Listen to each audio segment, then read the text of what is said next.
أعوذ بالله من الشيطان الرجيم. بسم الله الرحمن الرحيم. يا أيها الرسل كلوا من الطيبات واعملوا صالحا إني بما تعملون عليم. وإن هذه أمتكم أمة واحدة وأنا ربكم فاتقون. فتقطعوا أمرهم بينهم زبرا كل حزب بما لديهم فرحون.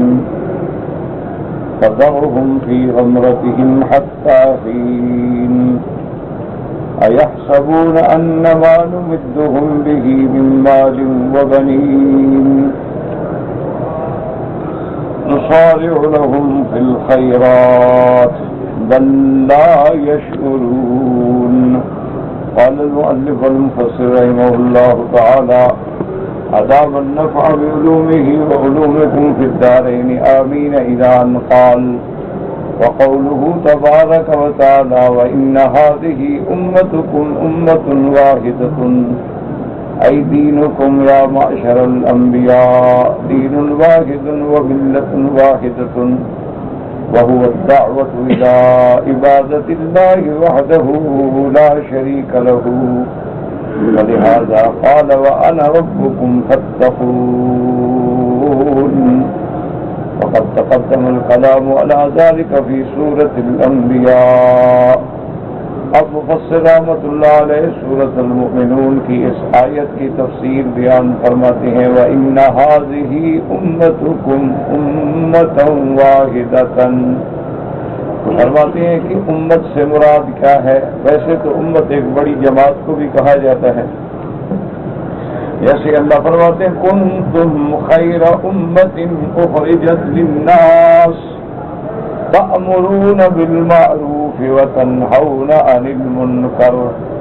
اور کبھی امت کا اطلاق ایک فرد واحد پر بھی کیا جاتا ہے: إِنَّ إِبْرَاهِيمَ كَانَ أُمَّةً قَانِتًا لِلَّهِ حَنِيفًا وَلَمْ يَكُ مِنَ الْمُشْرِكِينَ. تو وہاں حضرت ابراہیم علیہ السلام پر بھی لفظ امت کا اطلاق کیا گیا. اور کبھی امت کا معنی دین ہوتا ہے، اس لیے مفسر رحمۃ اللہ علیہ فرماتے ہیں کہ اس آیت سے مراد دین ہے کہ اللہ پاک نے خطاب فرمایا کہ یا معاشر الانبیاء علیہم الصلوات والتسلیم، کہ اے میرے نبی، میرے پیغمبر، میرے رسول علیہم الصلاۃ والتسلیم، دینکم دین واحد، کہ تم سب انبیاء کا دین ایک ہے اور ملت جو ہے وہ ایک ہے. اسی لیے قاعدہ ہے کہ اصول دین جو ہیں وہ اس میں کوئی اختلاف نہیں. حضرت نوح علیہ السلام سے لے کر رحمت دو عالم سیدنا محمد مصطفیٰ صلی اللہ علیہ وسلم تک اصول دین ایک ہے. اس لیے بعض علماء نے ان کو علیحدہ بھی کتابوں میں بیان فرمایا ہے کہ الاصول الثلاثہ، کہ تین اصول جو ہیں وہ بنیاد ہیں. اسی طرح مصطلحات علماء میں اس کو کہتے ہیں الایمان بالثلاثیات، کہ ان تین چیزوں پر جو ایمان ہے وہ بنیاد ہے، اساس ہے، اور اس میں کوئی اختلاف نہیں، اول پیغمبر سے لے کر آخر نبی تک. اور وہ بنیادی مسئلے کیا ہیں؟ اللہ کی توحید اور انبیاء کی نبوت و رسالت اور معاد. یہ تین چیزیں جو ہیں ان میں کوئی اختلاف نہیں، ان میں کوئی جھگڑا نہیں. اسی طرح جس نے بھی اپنے اپنے زمانے میں کسی نے نوح علیہ السلام کی رسالت کا اقرار کیا، کسی نے سیدنا موسیٰ علیہ السلام کی رسالت کا اقرار کیا، اور ہمیں اللہ نے نبی محمد مصطفیٰ صلی اللہ علیہ وسلم کی رسالت کا اقرار نصیب فرمایا، تو معنی یہ کہ ہے کہ امت بھی ایک ہے، ملت بھی ایک ہے، اور دین بھی ایک ہے. اس کے کسی قسم کا اختلاف نہیں. ہاں اختلاف ہوتا ہے فروعی مسائل، کہ بعض انبیاء کی امت پر 3 نمازیں فرض تھیں، ہماری امت پہ 5 نمازیں فرض.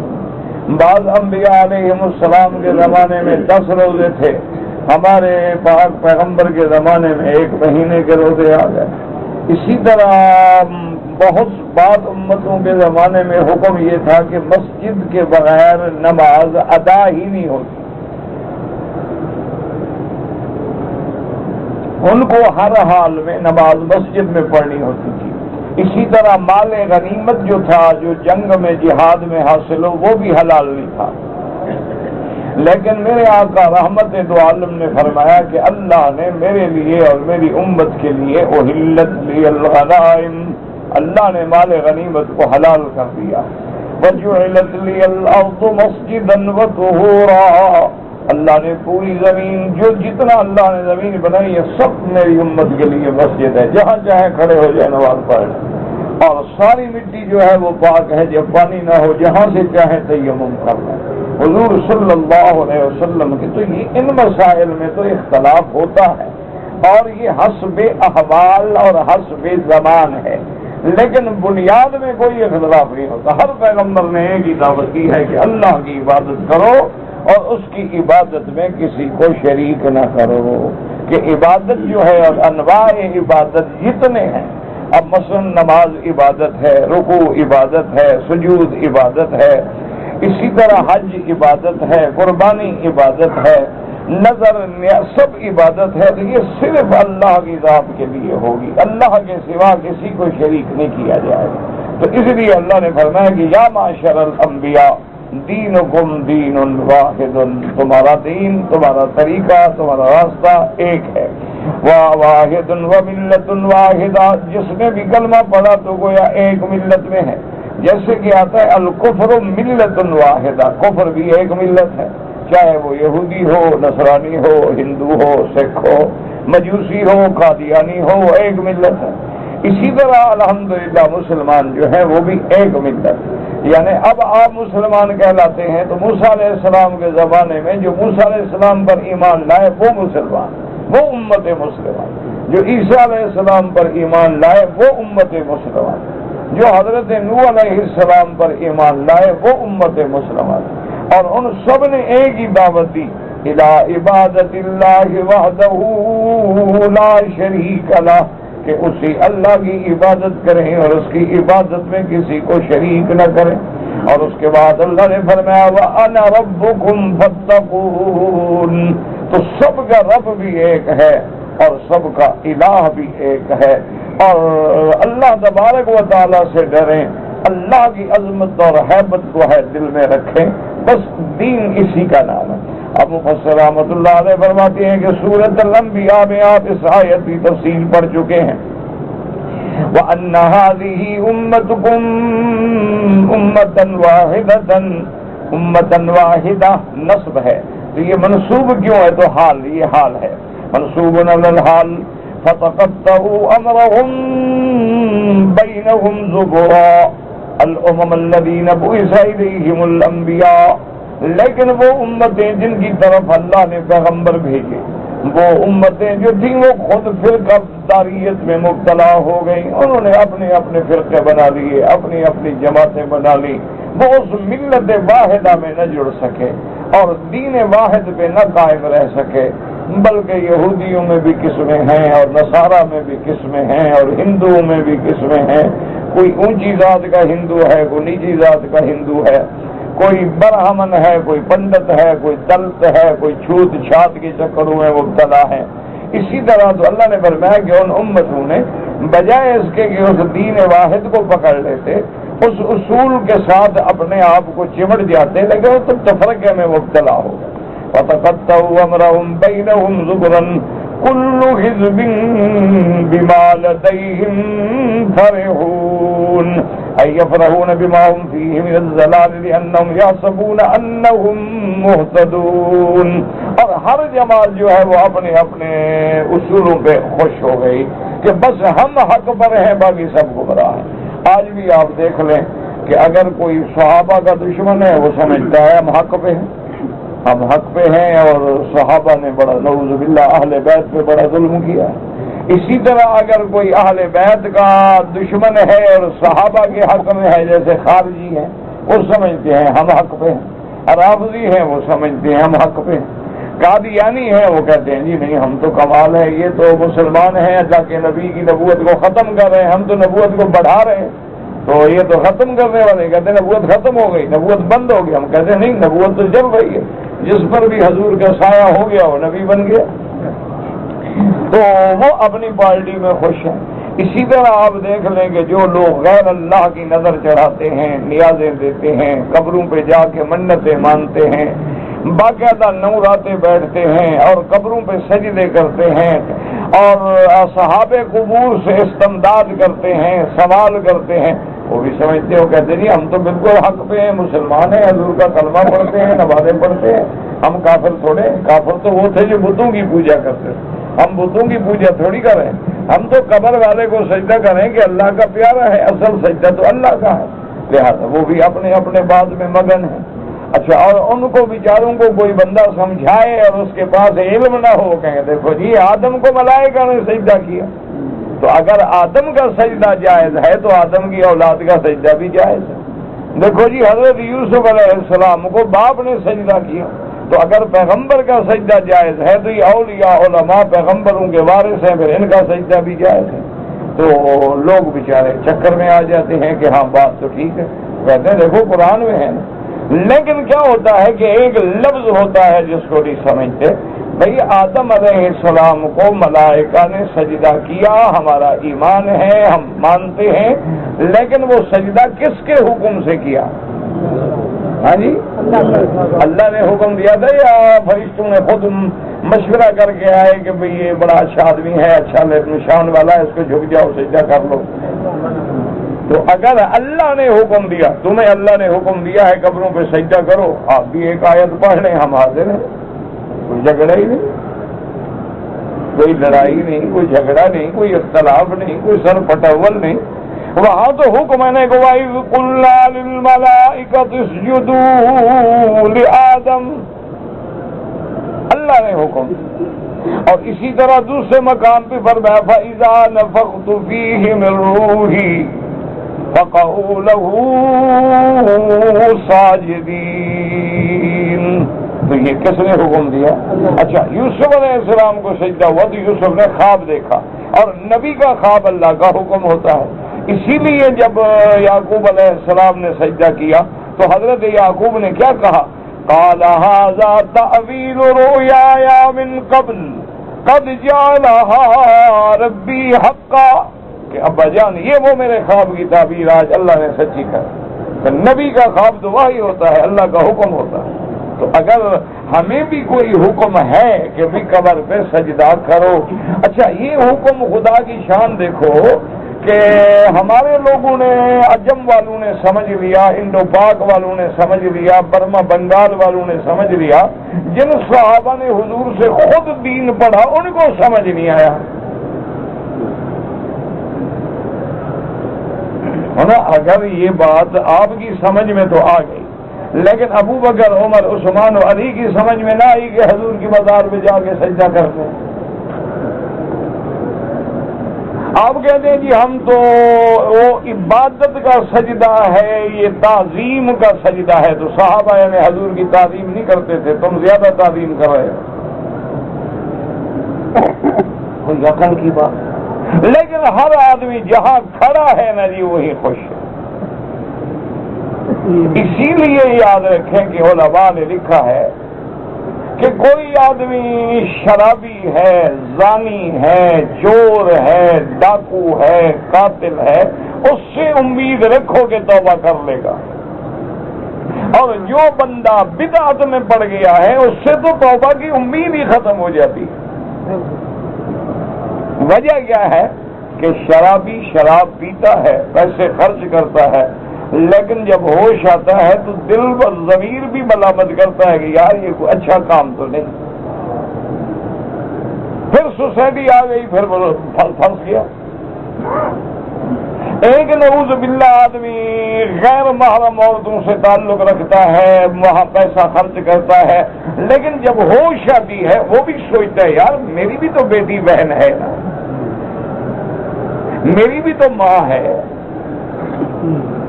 وہ بھی جوان ہیں، ان پر بھی تو لوگ نظر رکھ سکتے ہیں۔ اگر مجھے لوگوں کی لڑکیاں اچھی لگتی ہیں تو میری بیوی کو بھی تو دوسرے مرد اچھے لگ سکتے ہیں. ضمیر لعنت کرتا تو کسی نہ کسی وقت توبہ کر دے گا. لیکن جو آدمی بدعت میں پڑا ہوا ہے وہ تو بدعت کو دین سمجھتا ہے، دین سے کیسے توبہ کرے؟ وہ میلاد منانے کو دین سمجھتا ہے، حضور کی محبت کی دلیل سمجھتا ہے، اس سے کیسے توبہ کرے؟ وہ 11ویں شریف منانے کو اولیاء اللہ کی تعظیم سمجھتا ہے، تو اس سے کیسے توبہ کرے؟ اسی طرح آپ دیکھ رہے ہیں کہ جو لوگ صحابہ کی دشمنی کرتے ہیں وہ کہتے ہیں ہم تو اہل بیت کی محبت میں آگے دشمنی کر رہے ہیں کہ حضور کی بیٹی تھی، مظلومہ تھی، اس کا میراث چھین لیا، حضرت علی بیچارے کمزور تھے، ان کی خلافت چھین لی. یہ سارے مکے کے مہاجر اکٹھے ہو گئے اور انہوں نے جناب نہ تو مدینے کے انصار کو قریب آنے دیا اور نہ حضرت علی کو قریب آنے دیا. حضرت علی غریب تھے، یہ سارے سرمایہ دار تھے، پیسے والے تھے، زور والے تھے، خلافت بھی کھا گئے، بی بی فاطمہ کا میراث بھی ختم کر گئے. ہم تو ان کے لیے رو رہے ہیں، وہ بھی سمجھتے ہیں کہ ہم حق پہ ہیں. بھائی اگر حضرت علی اتنا کمزور ہے، اپنی خلافت بھی نہیں بچا سکا، اپنی بیوی کی جائیداد کا حصہ بھی نہیں وصول کر سکا، تمہاری مدد کرنے کے لیے کیسے میدان میں آ جاتا ہے؟ تم کبڈی کھیلتے ہو تو یا علی، کشتی لڑتے ہو تو یا علی، جواب کرتے ہو. وہ اپنی خلافت نہیں بچا سکا، تمہاری مدد کیا کرے گا؟ تو دو باتوں میں ایک بات کا تو جھوٹ بول رہے ہو. اگر وہ مشکل کشا ہے، اگر وہ اس مقام پہ پہنچ گیا ہے کہ خود مولا ہے، تو پھر یہ کیا بات ہوئی کہ ابو بکر خلافت چھین لے، حضرت عمر خلافت چھین لے، بی بی فاطمہ کا میراث چھین لیا جائے؟ انا للہ. وہ اسی کو جب دین سمجھ رہے ہیں تو اب توبہ کیسے کریں؟ اسی طرح آپ دیکھیں کہ خوارج ہیں، وہ کہتے ہیں توبہ توبہ توبہ. حضرت علی وہ کہتے ہیں نام بھی نہ لو حضرت علی کا. بھئی کیوں؟ انہوں نے کہا کمال ہے، حضور نے فرمایا تھا کہ جو بی بی فاطمہ کو ناراض کرے گا اس نے مجھے ناراض کیا. من ابغضھا فقد ابغضنی. جس نے بی بی فاطمہ کو ناراض کیا اس نے محمد مصطفیٰ کو ناراض کیا. تو انہوں نے کہا حضرت علی نے تو بی بی فاطمہ کی موجودگی میں دوسری شادی کرنی چاہیے، بی بی ناراض ہو گئی. اللہ کے نبی نے حضرت علی کو بلا کے کہا کہ میری بیٹی کو طلاق دو.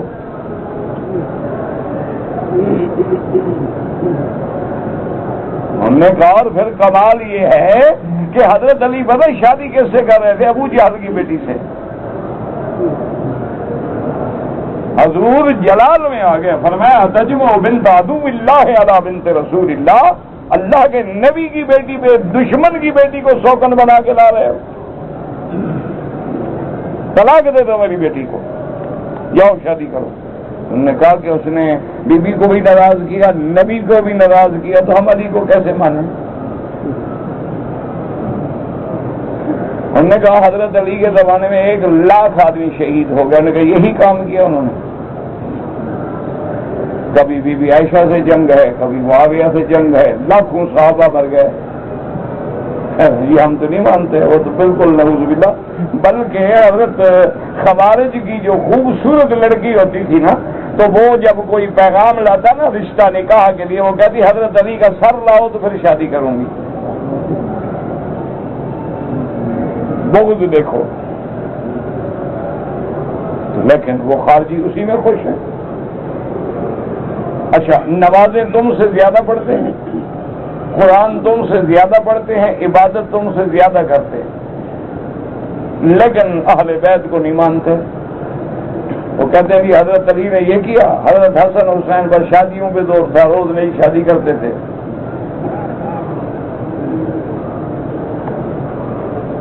انا للہ و انا الیہ راجعون. دعا کرو کہ اللہ ہمیں ہدایت پہ رکھے، اللہ ہمیں حضور محمد مصطفیٰ کا بھی غلام بنائے، صحابہ کا بھی غلام بنائے، اہل بیت کا بھی غلام بنائے، اولیاء اللہ کا بھی غلام بنائے.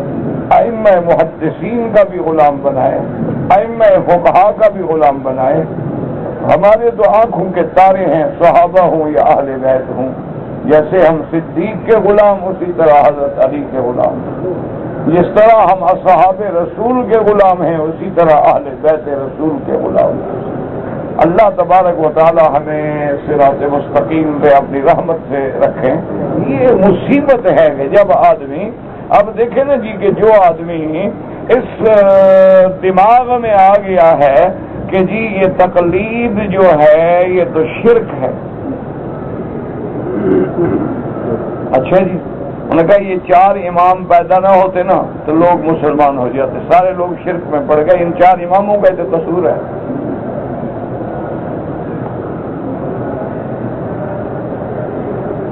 نہ 4 امام ہوتے نہ جھگڑا ہوتا۔ یہ نہیں کہتے کہ ہم نہ ہوتے تو کوئی ایسی بات کہنے والا نہ ہوتا، ہم بے وقوف نہ پیدا ہوتے۔ انا للہ و انا الیہ راجعون۔ اس لیے ہمیشہ یاد رکھیں کہ کل حزب بما لدیہم فرحون۔ میرا اللہ تو سچا ہے۔ اللہ فرماتا ہے کہ ہر جماعت اپنے رستے پہ خوش ہے، وہ کہتے ہیں ہم اسی میں خوش ہیں۔ حضرت موسیٰ علیہ السلام جب آئے فرعون کو دعوت دی، دعوت توحید دی، اپنے دلائل پیش کیے، پتہ ہے فرعون کیا کہتا ہے؟ فرعون اپنے سرداروں کو، اپنی کابینہ کو، اپنے وزیروں کو بلا کے کہنے لگا انی اخاف ان یبدل دینکم او ان یظہر فی الارض الفساد۔ کہنے لگا مجھے ڈر ہے کہ موسیٰ علیہ السلام کے آنے سے یہ تمہیں اپنے دین سے نہ ہٹا ڈالے اور تم میں فساد نہ پیدا کر دے، یعنی نبی فساد کرنے آیا۔ فرعون کا دین سچا ہے، موسیٰ کا دین غلط ہے، نعوذ باللہ۔ فرعون بھی یہی کہتا۔ مکے کے مشرکین ولید ابن المغیرہ، عتبہ، عتیبہ، شیبہ، ربیعہ، جو بڑے بڑے سردار ہیں، سارے آئے حضور کی خدمت میں، کہنے لگے کہ یا محمد صلی اللہ علیہ وسلم صفات احلامنا وصفا وکذبت آباءنا وفرقت بیننا وبین اہلنا واولادنا۔ مکے کے مشرک آ کے اللہ کے نبی کو کہتے ہیں کہ محمد مصطفیٰ آپ جب سے آئے ہیں آپ نے ہمارے باپ دادے کو دین کو جھٹلا دیا ہے، آپ نے ہمیں بے وقوف بنا دیا ہے، اور آپ نے آپ کے آنے کی وجہ سے جھگڑے پیدا ہوئے ہیں کہ بیوی مسلمان ہے، شوہر کافر ہے، باپ مسلمان ہے، بیٹا کافر ہے، یہ سارے جھگڑے کرنے کے ذمہ دار تو آپ ہیں۔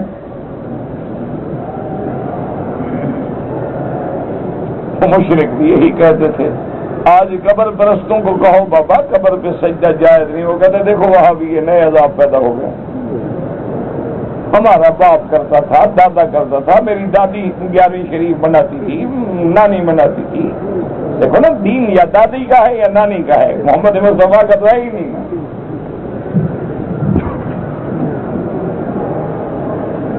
اللہ اکبر۔ اس لیے اللہ فرماتا ہے کہ ہر آدمی جہاں ہے وہ اسی پہ خوش ہے، وہ کہتا ہے میں حق پہ ہوں، باقی ساری جہان غلط۔ ورنہ اللہ کا دین تو ایک تھا، لیکن اے کاش کہ تم اللہ کے دین سے رابطہ رکھتے۔ اس لیے قرآن کہہ رہا ہے کہ کل حزب بما لدیہم فرحون اے یفرحون بما ہم فیہ من الضلال۔ وہ جس گمراہی میں پڑے ہوئے ہیں اسی پہ خوش ہیں۔ کیوں خوش ہیں؟ یحسبون انہم مہتدون، وہ گمان کرتے ہیں کہ ہم ہدایت پہ ہیں، ہم صحیح راستے پہ ہیں، یہ مسلمان بھٹکے ہوئے ہیں۔ اس لیے اللہ تبارک و تعالی نے فرمایا متحددا لہم وبتوائدا، اللہ نے اپنے پیغمبروں کو فرمایا کہ اگر یہ حق بات نہیں مانتے اور اپنی جہالت میں خوش ہیں فذرہم فی غمرتہم حتی حین، تو آپ ان کو چھوڑ دیں ان کی گمراہی میں، ان کی سرکشی میں یہ پڑے رہیں، الہی نہینہم وہلاکہم، ایک وقت تک جب ان کی موت کا وقت آئے گا یا ہلاکت کا وقت آئے گا۔ جیسے اللہ فرماتے ہیں فَمَهِّلِ الْكَافِرِينَ أَمْهِلْهُمْ رُوَيْدًا، اور جیسے فرماتے ہیں ذرہم یأکلوا ویتمتعوا ویلہہم الامل فسوف یعلمون، اللہ نے فرمایا ان کو چھوڑ دو، کھائیں پیئیں نفع اٹھائیں، ان کو امیدوں نے غفلت میں ڈال رکھا ہے، ان قریب یہ جان لیں گے کہ میرے نبی حق پہ تھے، میرے پیغمبر حق پہ تھے، میرا دین حق پہ تھا، یہ حق پہ تھے۔ اچھا وہ کہتے ہیں دلیل کیا ہے کہ ہم سچے ہیں؟ وہ کہتے ہیں اگر ہم غلط ہوتے تو خدا ہمیں مال کیوں دیتا، خدا ہمیں اولادیں کیوں دیتا؟ جیسے آج بھی لوگ کہتے ہیں نا، کافر کہتے ہیں، وہ کہتے ہیں کمال ہے، مسلمانوں کے پاس کیا ہے، مسلمان تو ایک دیا سلائی بھی نہیں بنا سکتے، ساری طاقت تو ہمارے پاس ہے، لہٰذا ہم حق پہ ہیں، اگر اللہ ان پہ راضی ہو تو ان کو نہ دے دیتا۔ اس لیے فرماتے ہیں یحسبون انما نمدهم به من مال وبنین نسارع لهم في الخيرات بل لا يشعرون أي أيظن هؤلاء المغرورون أنما نؤتيهم من الأموال والأولاد لكرامتهم علينا ومعزتهم عندنا۔ اللہ نے فرمایا یہ جاہل جو اپنے کفر اور جہالت کے نشے میں مغرور ہیں، یہ سمجھتے ہیں کہ ہم نے ان کو مال اولاد طاقت اس لیے دی ہے کہ ان کی ہمارے ہاں عزت ہے، ان کی ہمارے ہاں مقام ہے، اس لیے ہم ان کو جلدی جلدی بھلائیاں پہنچا رہے ہیں۔ اللہ نے فرمایا بالکل غلط ہے، یہ سمجھ نہیں رہے ہیں، ہم تو اپنے دشمنوں کو اس لیے دیتے ہیں کہ استدراج دیتے ہیں کہ جتنا بڑھ سکتے ہو بڑھ جاؤ، جب اللہ پکڑے گا تو پھر تمہارے مٹانے پہ اللہ کے آگے دیر نہیں لگے گی۔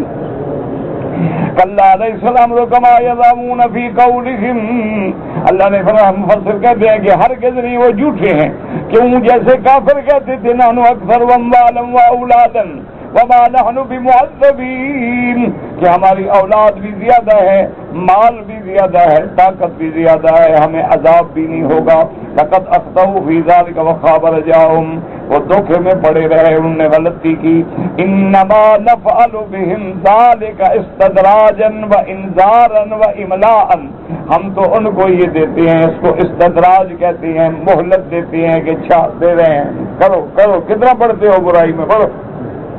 کیوں؟ جو دیکھے نا، ہمیشہ یاد رکھو، اگر طاقتور ہو نا جی، طاقت بادشاہ ہے، دشمن جو کر سکتے ہو کر لو، میں جس دن پکڑوں گا نا پھر پتہ لگ جائے گا تمہیں۔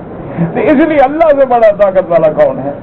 اس لیے اللہ تبارک و تعالی نے تو شیطان کو بھی مہلت دی ہے، شیطان کو بھی قوت دی ہے کہ شیطان 1 گھنٹے کے اندر ساری دنیا کا چکر لگا سکتا ہے، شکل بدل سکتا ہے، ہواؤں میں اڑ سکتا ہے، سمندروں پہ چل سکتا ہے۔ تو یہ کوئی بزرگی تو نہیں ہے، تو استدراج ہے۔ اللہ نے تو دجال کو بھی طاقت دی ہوگی، دجال زمینوں کو حکم کرے گا اخرجی کنوز کے اپنے خزانے نکالو، تو زمین سے سونے چاندی کے ڈھیر باہر آ جائیں گے، دریاؤں کو حکم دے گا کہ چلو تو چل پڑیں گے، کھیتوں کو حکم دے گا تو کھیت تیار ہو جائیں گے۔ یہ استدراج ہوتا ہے۔ اللہ دشمنوں کو بھی مہلت دیتے ہیں کہ تم حسرت نہ رکھنا کہ ہمارے پاس طاقت نہیں تھی، لگا لو زور جتنا لگانا چاہتے ہو، لیکن ان قریب تم جان لو گے۔ اس لیے مفسر رحمت اللہ علیہ فرماتے ہیں کہ اللہ تبارک و تعالی نے جو کچھ بھی ان کو دیا ہے استدراجن ہے، ان بلا یشعرون، وہ سمجھتے نہیں۔ جیسے اللہ نے فرمایا میرے محبوب محمد مصطفیٰ صلی اللہ علیہ وسلم فلا تعجبک اموالہم ولا اولادہم، آپ کافروں کے مال اور اولاد کو دیکھ کے تعجب میں نہ پڑیں، انما یرید اللہ لیعذبہم بہا فی الحیات الدنیا، اللہ تبارک و تعالیٰ اس طریقے سے ان کو عذاب دینا چاہتے ہیں۔ وقال تبارک و تعالیٰ انما نملی لہم لیزدادوا اثما، ہم کافروں کو مہلت کیوں دیتے ہیں؟ تاکہ یہ اور زیادہ کفر میں بڑھیں۔ فذرنی ومن یکذب بہذا الحدیث سنستدرجہم من حیث لا یعلمون واملی لہم ان کیدی متین، اللہ نے فرمایا میرے محبوب آپ چھوڑے ان لوگوں کو جو تکلیف کرتے ہیں، ہم کو تو ان کو سیڑھی سیڑھی چڑھا رہے ہیں، جب ہم نے پکڑا تو پھر اوپر سے پکڑ کے گرا دیں گے۔ اسی طرح فرماتے ہیں ذرنی ومن خلقت وحیدا، اللہ نے فرمایا میرا بدنی آپ کا دشمن ولید ابن المغیرہ جو دعویٰ کرتا ہے کہ ان الوحید ابن الوحید، چھوڑیں بس میں اکیلا اس کے لیے کافی، میں خود اس کو پکڑوں گا۔ اللہ تبارک و تعالی نے فرمایا وَمَا أَمْوَالُكُمْ وَلَا أَوْلَادُكُمْ بِالَّتِي تُقَرِّبُكُمْ مِنْ زُلْفًا إِلَّا مَنْ آمَنَ وَعَمِلَ صَالِحًا، تمہارے مال تمہاری اولادیں یہ تمہیں اللہ کے قریب نہیں پہنچا سکتی، ہاں ان لوگوں کو جو ایمان لائیں گے اور اچھے عمل کریں گے ان کے لیے اولادیں بھی بھلا، مال بھی بھلا، مال دیں گے، صدقے کریں گے، خیراتیں کریں گے، حج پڑھیں گے، اولاد ہوگی تو دین پڑھائیں گے، قرآن پڑھائیں گے، ان کو عالم بنائیں گے، حافظ بنائیں گے۔ اس لیے فرماتی ہیں الآیات فی ھذا کثیرۃ، قال قتادہ فی قولہ ایحسبون انما نمدهم به من مال وبنین نصارع لهم فی الخیرات بل لا یشعرون قال مکر واللہ بالقوم فی اموالهم واولادهم، یہ اللہ کی بھی تدبیر ہے کہ اللہ نے دشمنوں کو مال بھی دیا، اولاد بھی دی۔ یا ابن آدم فلا تعتبر الناس باموالهم ولا اولادهم ولكن اعتبرهم بالایمان والعمل الصالح، اس لیے حکم ہے کہ ابن آدم کسی کے مال اور اولاد کو دیکھ کے حق نہ حق کا فیصلہ نہ کرنا، کیونکہ اولاد تو ہم کافروں کو بھی دے دیتے ہیں۔ دیکھ لیں بکری حلال جانور ہے، اس کے 2 یا 3 بچے پیدا ہوتے ہیں تو اس سے کیا ہو جاتا ہے؟ تو اللہ نے فرمایا یہ تو ہمارا فیصلے ہے، استدراج ہے کہ ہم اتنی طاقت والے ہیں کہ جتنا کفر طاقت پہ پہنچ جائے جب پکڑیں گے تو میری پکڑ بڑی سخت ہے۔ ان بطش ربک لشدید، اسی طرح قرآن کہتے لا يعذب عذابہ احد ولا یوثق وثاقہ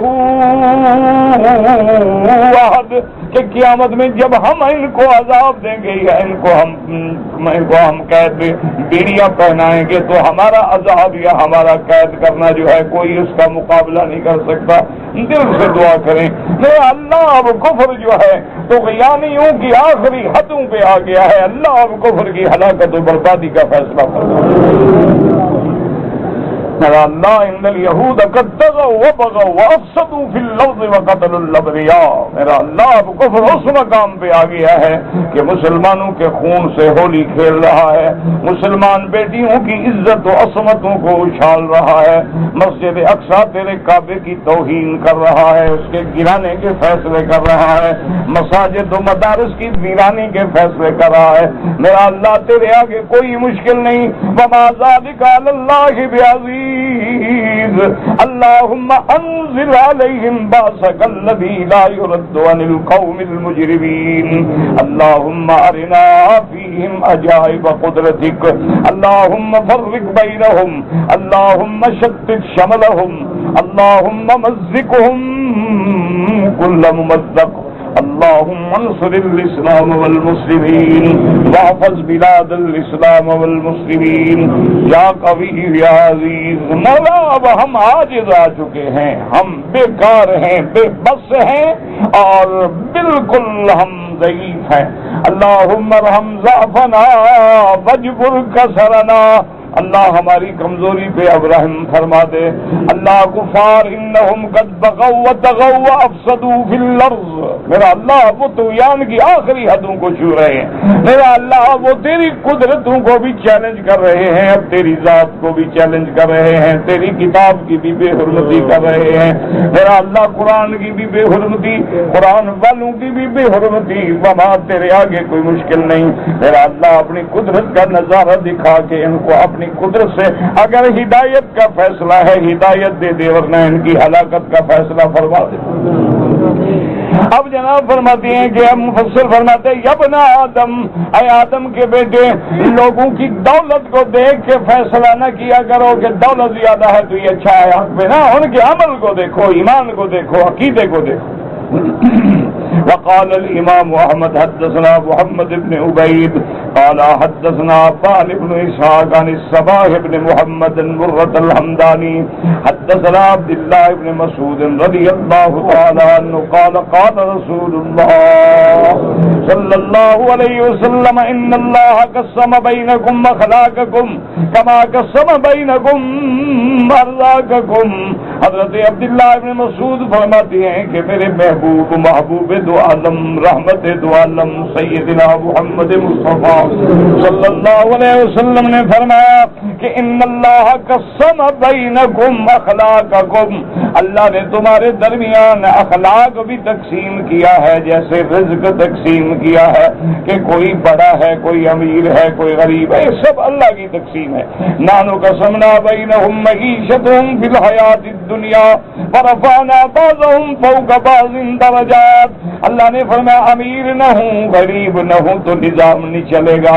غریب کا وجود بھی ضروری ہے، امیر کا وجود بھی ضروری ہے، سرمایہ بھی ضروری ہے، مزدور بھی ضروری ہے. یہ اللہ کا نظام ہے، اس کے بغیر کائنات کا نظام نہیں چل سکتا. سارے امیر بن جاؤ تو کام کیسے چلے گا؟ ایک میرے جیسا کوئی بے وقوف مولوی تھا تو اس کے دماغ میں بیٹھ گئی کہ اس میں عزم سیکھنا ہے. بہرحال وہ اس میں عزم حاصل کرنے پہ کامیاب ہو گیا. جب اس میں عزم اس کو مل گیا تو اس نے اس میں عزم سے دعا کی کہ اللہ میں جس چیز کو ہاتھ لگاؤں بس سونا ہو جائے. اللہ نے دعا منظور فرما لی. اب وہ جناب مٹی کو ہاتھ لگائے تو سونا، گھر کی دیواروں کو ہاتھ لگائے وہ سونے کی بن جائے. اچھا اب پانی پینے بیٹھے پانی کو ہاتھ لگائے وہ بھی سونا بن جائے. اب روٹی کو ہاتھ لگائے وہ بھی سونا بن جائے. 3 دن میں عقل آ گئی. جب حضرت بھوک مرنے لگے ہر طرف سونے کے ڈھیر ہیں وہ بڑا مر رہا ہے نہ پانی پی سکتا ہے نہ روٹی کھا. اللہ میاں اس میں آدم کی برکت ہے مجھے میری جان چھوڑا. بس تیرا نظام جیسے چل رہا تھا نا وہ ٹھیک ہے. مجھے سمجھ آ گئی ہے کہ سونا چاندی کچھ نہیں، اصل تیرا نظام ہے. جس کو چاہے امیر کر دے، جس کو چاہے غریب کر دے. تو عز من تشاء وتذل من تشاء بیدک الخیر انک علی کل شیء قدیر. مولا کے فیصلے پہ راضی رہو، یہی ایمان ہے. نؤمن بالقدر خیرہ وشرہ من اللہ تعالی والبعث بعد الموت. اللہ بچہ دے تو الحمدللہ، لے تب بھی الحمدللہ، وہ بھی اس کی امانت. اس لیے جب دکھ ہو مصیبت ہو تو حکم ہے کیا پڑھو؟ انا للہ. سب کس کے لیے ہے؟ وَإِنَّا إِلَيْهِ رَاجِعُونَ. اور ہم سب نے اسی کی طرف لوٹ کے جانا ہے. یہ جدائی تو عارضی ہے، ہم بھی تو وہی جائیں گے جہاں ہمارے بزرگ مرنے کے بعد گئے تو پھر مل جائیں. اس لیے ہمیں یہ حکم دیا گیا کہ یہ پڑھو اِنَّا لِلَّهِ.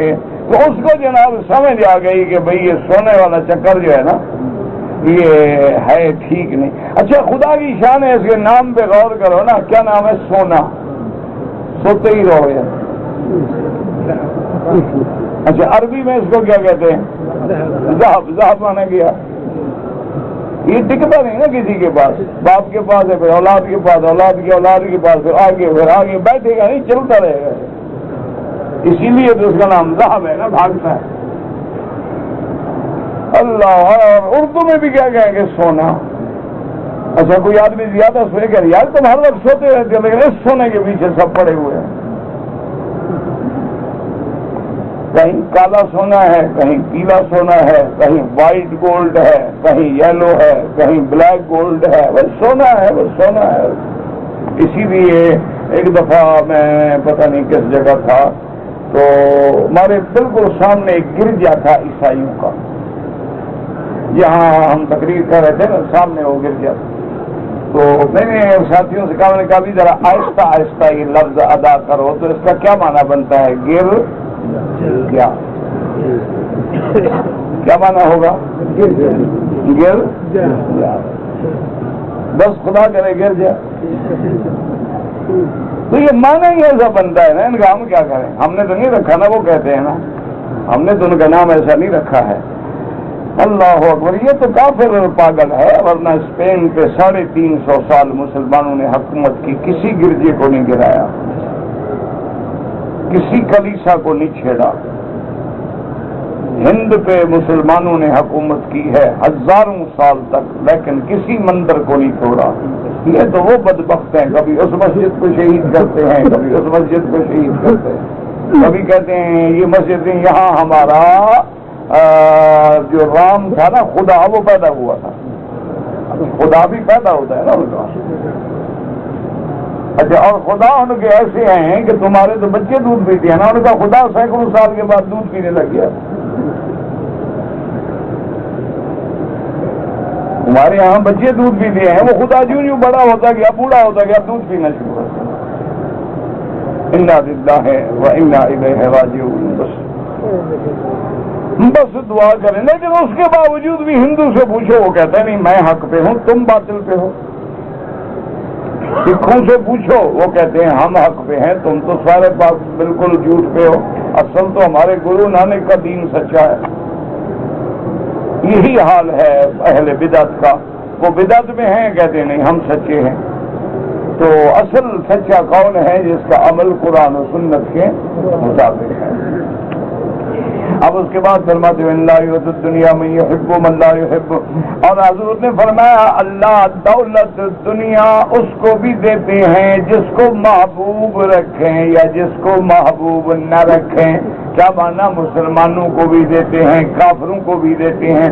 ولا یؤتی الدین الا لمن احب، لیکن دین اس کو دیتے ہیں جس کو محبوب رکھتے ہیں، کیونکہ دین تو اسی کو نصیب ہوگا نا۔ ومن آتاہ اللہ الدین فقد احبہ، جس کو سچا دین اسلام مل جائے تو سمجھ لو اللہ کا محبوب ہے۔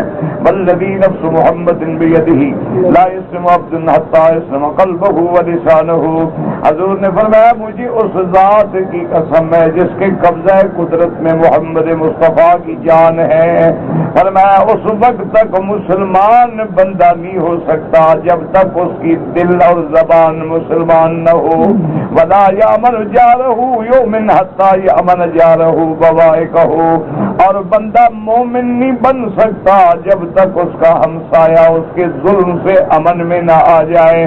قالوا وما بوائقہ یا رسول اللہ، قال غشمہ وظلمہ، وہ اپنے ہمسائے کو دھوکہ نہ دے، اپنے ہمسائے پہ ظلم نہ کرے۔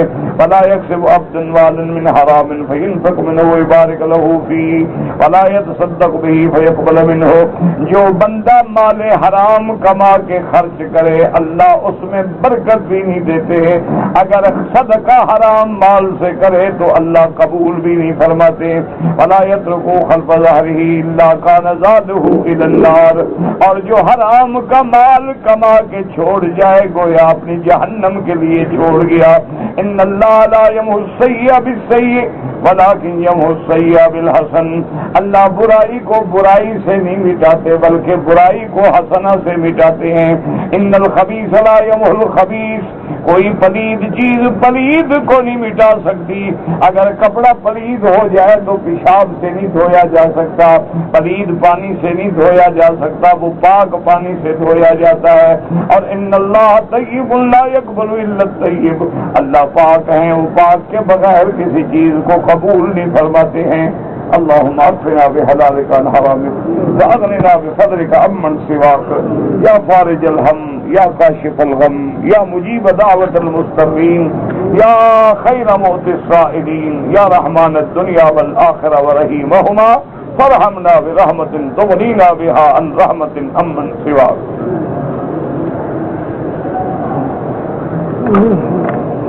کہتے جی کہ میں حضرت جلندری کا داماد ہوں، جب آپ پاکستان میں آئیں تو ہمیں موقع دیں اور بیان کے لیے وقت دیں۔ ہم جامعہ فاروق بورے والا میں رہتے ہیں، انشاءاللہ میں شاید پہلے بھی آپ کے جامعہ میں آیا تھا، مجھے خیال ہے، اللہ عالم غلط یا صحیح، اور وہاں شاید کسی مدرسے کی بنیاد بھی رکھی تھی، یعنی ایسے یاد آتا ہے۔ انشاءاللہ زندگی رہی تو اگر آیا اور وقت ہوا۔ اصل بات یہ ہے نا میرا بھائی کہ وہاں ہم آتے ہیں 10 دن 15 دن کے لیے، وہ جلسے کرنے تو نہیں آتے نا، اپنے ذاتی امور ہوتے ہیں، معاملات ہوتے ہیں، کاروبار کام ہوتے ہیں، وہ نمٹاتے 10 دن گزر جاتے ہیں، ہم وہ اپنے کام بھی نہیں کر سکتے اور واپس آ جاتے ہیں۔ اس لیے کسی دوست کو ناراض نہیں ہونا چاہیے۔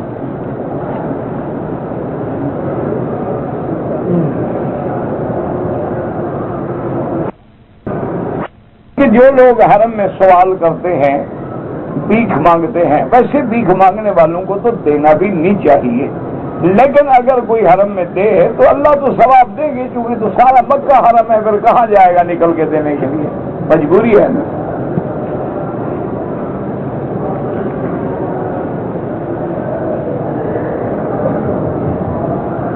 اگر ایک عورت عمرے پہ آئی ہے، عمرہ اس نے مکمل کر لیا ہے، 2 دن کے بعد جانا ہے اور حیض آ گیا، اس کے لیے طواف الوداع نہیں ہے۔ ایسے یاد رکھو، عمرے والوں کے لیے طواف الوداع واجب ہی نہیں، مرد ہو یا عورت ہو طواف الوداع نہ کرے چلی جائے کوئی بات نہیں۔ حج میں طواف الوداع واجب ہوتا ہے، عمرے میں طواف الوداع کرو تو افضل بات ہے، اچھی بات ہے، حدیث پہ عمل ہو جائے گا، اور بندے کو پتہ بھی نہیں کل ہم زندہ بھی ہوں گے یا نہیں ہوں گے، اس لیے طواف الوداع کرنا چاہیے لیکن واجب نہیں، یعنی چھوڑ دیا۔ حج میں چھوڑے تو دم ہے، لیکن اگر حج میں بھی عورت کو حیض آ جائے تو طواف الوداع اس کو بھی معاف ہوتا ہے۔ کہتے جی کہ اگر ہم احرام کی چادر باندھے ہوئے ہیں، پسینہ آ گیا تو ہم پسینہ پوچھ سکتے ہیں؟ کیوں نہیں پوچھ سکتے؟ چادر ہی ہے اور کیا ہے؟ نہ تمہارے احرام باندھنے سے کیا وہ متبرک چیز مسلح بن گیا ہے؟ کیا ہو گیا ہے؟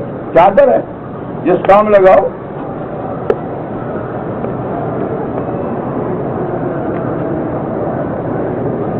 کہتے جی کہ طوفان نوح جو تھا وہ پوری دنیا میں آیا تھا یا کسی خاص علاقے میں؟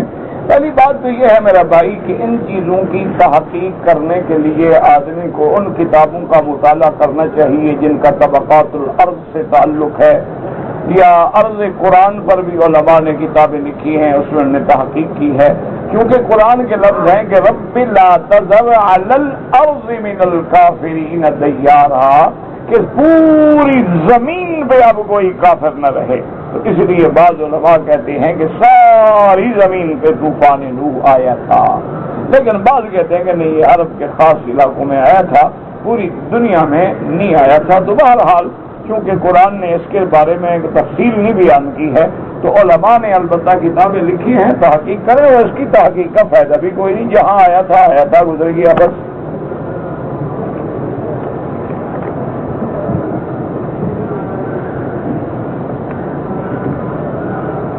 کہتے جی کہ مدینہ منورہ میں 8 دن رہنا ضروری ہے؟ بالکل نہیں، آپ 1 دن بھی زیارت کر کے آ سکتے ہیں۔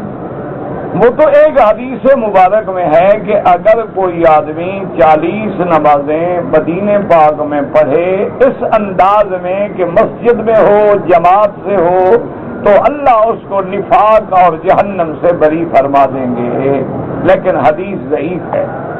بہرحال فضائل اعمال میں حدیث ضعیف بھی محدثین ذکر فرماتے ہیں، اگر تمہیں اللہ موقع دے تو 40 نمازیں نہیں بلکہ 40 سال پڑھو تب بھی تھوڑی ہے، لیکن زیارت سے اس کا کوئی تعلق نہیں۔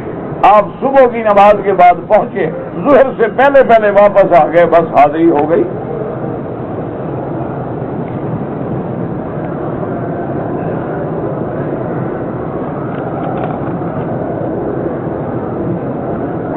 جو لوگ کشمیر میں، فلسطین میں شہید ہوتے ہیں ان کو میڈیا والے کہتے ہیں مر گئے اور یہ دہشت گرد ہیں۔ میرا بھائی جب میڈیا کفر کے ہاتھ میں ہو تو وہ کیا کہے گا؟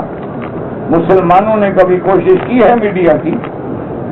مسلمان تو ماشاءاللہ بڑی سمجھدار قوم ہے، ان کے پاس پیسے آ جائیں نا، یہ بندے قتل کر دیں گے، کوئی لڑکی اغوا کر لیں گے، کوئی 90 سال کا بوڑھا 15 سال کی لڑکی سے شادی کر لے گا، یہ تو اس کام میں مشغول ہیں، ان کو کیا ضرورت ہے کہ بڑے کام کریں؟ ہمارے بڑے بڑے پیسے والے سرمایہ دار لوگ جب باہر گئے تو انہوں نے وہاں ڈانس کلب تو خریدے ہیں، جوئے خانے تو خریدے ہیں، لیکن کسی نے اخبار یا میڈیا خریدنے کی کوشش نہیں کی۔ ہماری بدقسمتی ہے، آج ہر چیز ان کے ہاتھ میں ہے، وہ جو چاہیں کریں، وہ جھوٹ کو سچ بنا دیں، سچ کو جھوٹ بنا دیں، کیا ہے؟ ہمارا مسلمان ماشاءاللہ بڑے کام کرتا ہے، بڑے کام میں مشغول ہے، یہ اسمگلنگ کرنے کا ماسٹر ہے، پاسپورٹ میں فوٹو بدلنا ہو یہ نہ پتہ نہ لگے، عورت کو مرد بنا دے، مرد کو عورت بنا دے، ماں کو بیوی بنا کے ویزے پہ لے آئے، اس میں ماشاءاللہ بہت ترقی کی ہے اس نے، ہیروئن بیچنے میں ماشاءاللہ ریکارڈ ہے اس کا، یہ کام ہے ہمارے، ہمیں میڈیا سے کیا ہے، اخبارات سے کیا واسطہ ہے؟ پھر چیختے کیوں ہو جب ہم نے وہ کام کیا ہی نہیں تو اب روئیں گے تو رونے سے کیا ہو جائے گا؟ جو بھی اس وقت قوت ہے وہ قلم کی ہو، وہ علم کی ہو، اقتصاد کی ہو، وہ ایٹامک کی ہو، وہ نئی جدید ٹیکنالوجی کی ہو، وہ میڈیکل میں ہو، وہ سب دشمن کے پاس ہے۔ ہم تو بھارے رہیں بس فی امان اللہ۔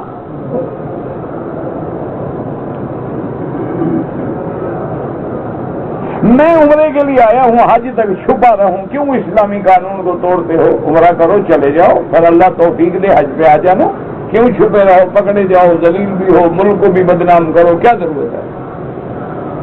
اللہ نے حکم دیا ہے کہ عمرے پہ جاؤ چھپ کے رہو، حج ضرور کرنا، وہی حکم نہیں؟ بالکل نہ اپنے آپ کو پریشان کریں، آپ عمرہ کریں، وقت پہ جائیں، پھر اللہ سے دعا کریں، اللہ قادر ہے، اللہ کے حرم میں دعائیں کر کے جائیں کہ اللہ مجھے اتنا دولت دے کے میں پھر حج پہ آ جاؤں۔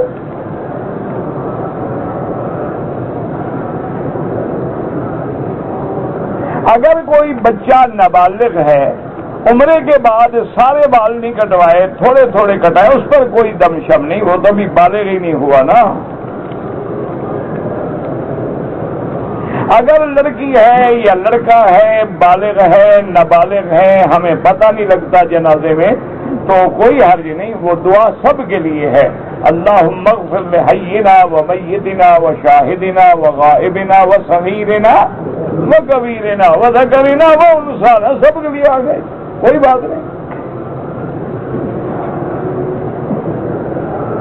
میری خالہ بیمار ہیں، اللہ سب بیماروں پہ رحم فرما، اللہ ہمارے بیماروں پہ بھی رحم فرما، یا اللہ تم تیرے سوا کوئی شفا نہیں دے سکتا، اللہم اشفنا واشف مرضانا ومرضى المسلمین۔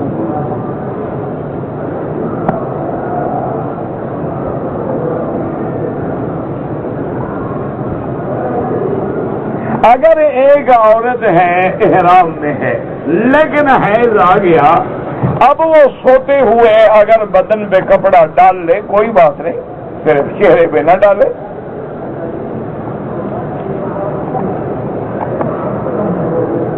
اگر ایک آدمی نے عصر کی نماز کے بعد طواف کیا ہے اور وہ حنفی مسلک پہ ہے تو صفا مروہ دوڑ لے، مغرب کے بعد 2 رکعت پڑھ لے۔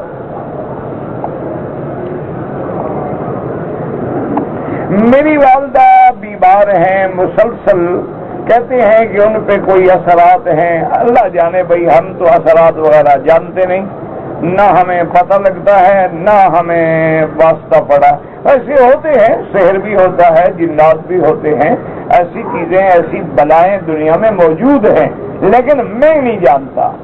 بہرحال دعا کریں، زمزم پلائیں، سورۃ فاتحہ پڑھیں، آیت الکرسی پڑھیں، آخری جو صورتیں ہیں معوذتین، قل اعوذ برب الفلق، قل اعوذ برب الناس، یہ صبح و شام زیادہ سے زیادہ پڑھ کے ہاتھوں پہ پھونک کے سارے بدن پہ پھیریں، اللہ کے ہاتھ میں شفا ہے۔ مجھے تو خود پتہ نہیں لگتا، میرے اپنے گھر پہ ہوتے ہیں ایسے، کیونکہ حق بات کہنے والوں کے تو سب دشمن ہوتے ہیں نا، پر 1000 قسم کے حملے ہوتے ہیں، بس اللہ ہی بچا سکتا ہے، ہمیں پتہ شتا کوئی نہیں لگتا۔ اچھا خدا کی شان ہے یا تو پتہ نہیں میں بد نصیب ہوں، مجھے تو آج تک کوئی عامل ملا ہی نہیں۔ ڈاکٹروں کے پاس جاؤ وہ کہتے ہیں کہ جی یہ تو سائیکولوجیکل افیکٹ ہے، یہ ذہنی نفسی تکلیف ہے۔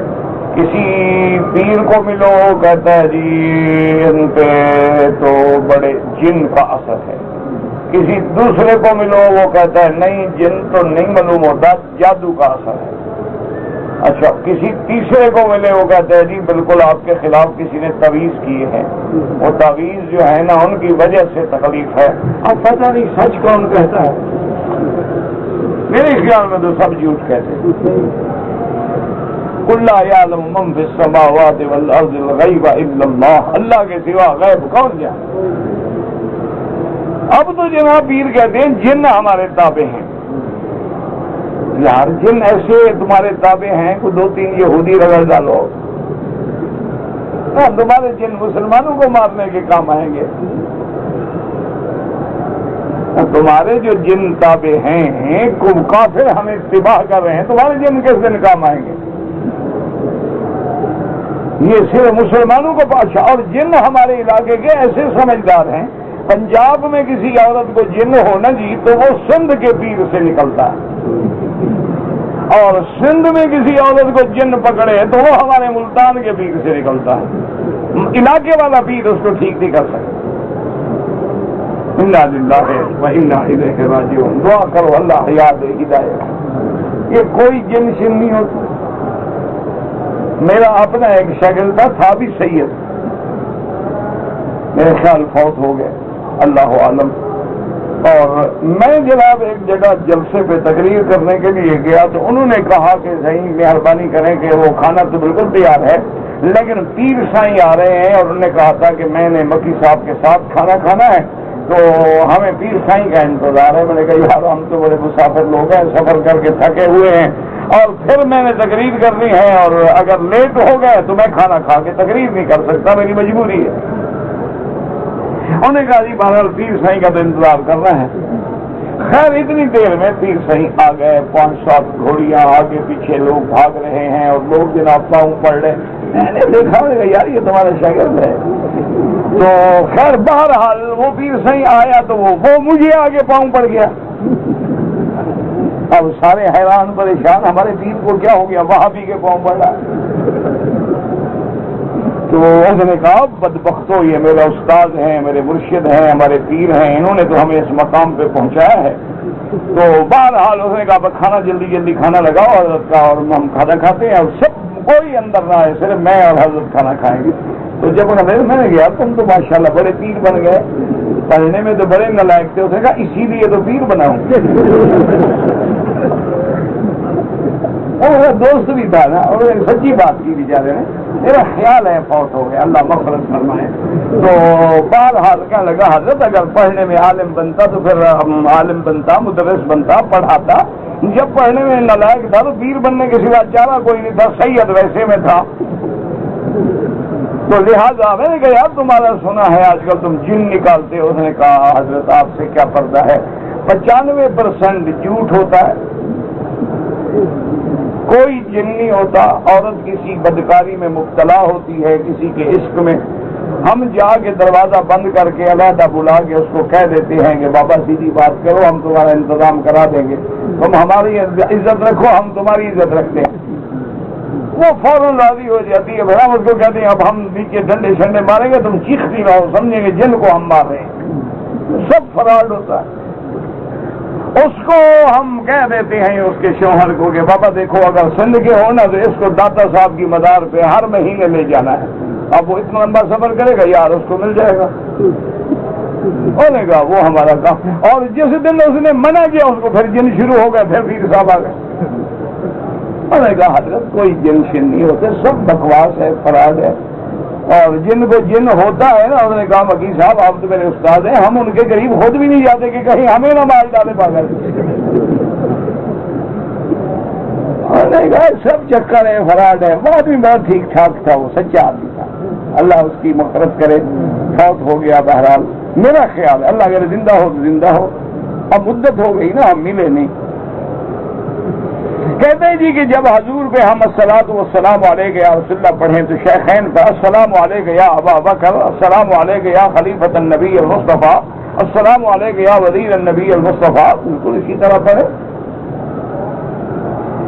کہتے جی کہ پاکستان میں ایک جماعت ہے جو کہتی ہے ایسے سلام نہ پڑھے، اللہ ان کو ہدایت دے. بس ہم کسی کو برا نہیں کہتے، ہم تو سب کے لیے دعا کرتے ہیں.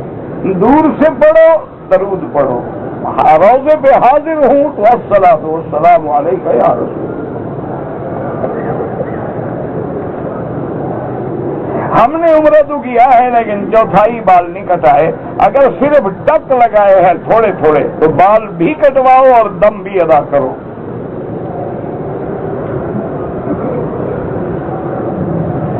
نفاس کی عدت 40 دن ہے، بالکل غلط ہے، جھوٹ ہے۔ کون کہتا ہے نفاس کی عدت 40 دن ہے؟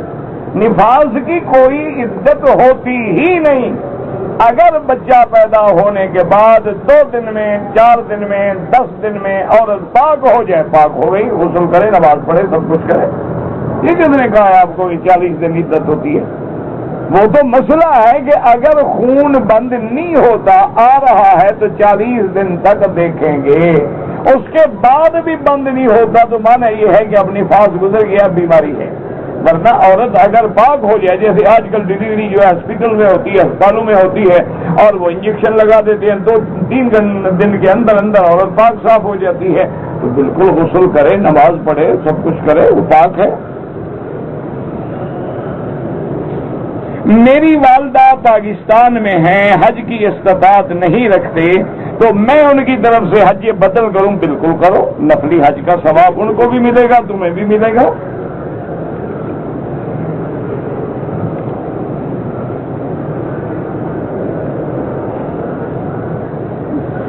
ایک آدمی شادی کرنا چاہتا ہے، کمپنی اس کو اجازت نہیں دیتی، وہ نکاح کر لیں تو عورت کا ولی ساتھ ہونا چاہیے، ہاں ساتھ ہونا چاہیے ولی، یا آپ ایسا کریں کہ آپ ایک خط لکھ دیں کہ میں فلاں شخص کو اپنا وکیل شرعی بناتا ہوں، اس کو میں اجازت دیتا ہوں کہ بحیثیت میرے وکیل شرعی کے میرا نکاح فلاں عورت سے کر دے۔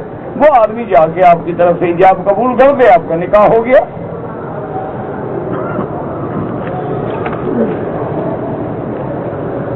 اگر پیشاب کے قطرے آپ کے بند نہیں ہوتے تو ہر نماز کے لیے نیا وضو کرنا پڑے گا۔ یعنی کیا مانا؟ مغرب کے لیے جو وضو کیا ہے آپ نے، عشاء تک کافی ہے، نفل پڑھتے رہیں، طواف کرتے رہیں، نماز پڑھتے رہیں، پھر جب عشاء کا وقت داخل ہوگا تو اب عشاء کے لیے پھر نیا وضو کریں گے۔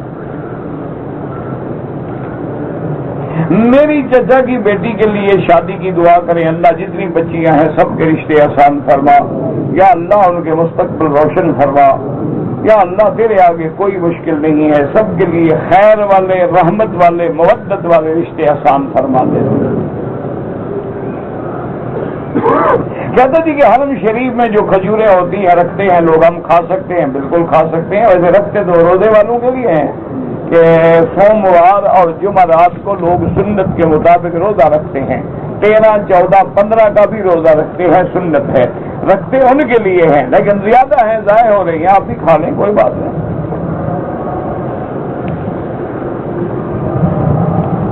میری بھانجی بیمار ہے پولیو کی وجہ سے، اللہ شفا دے۔ میرے ایک عزیز ہیں کاشف بیمار ہیں، اللہ شفا دے۔ اذان کا پتہ مجھے نہیں پتا، آپ نے کیا آیت نمبر 109 مجھے نہیں نہ نمبر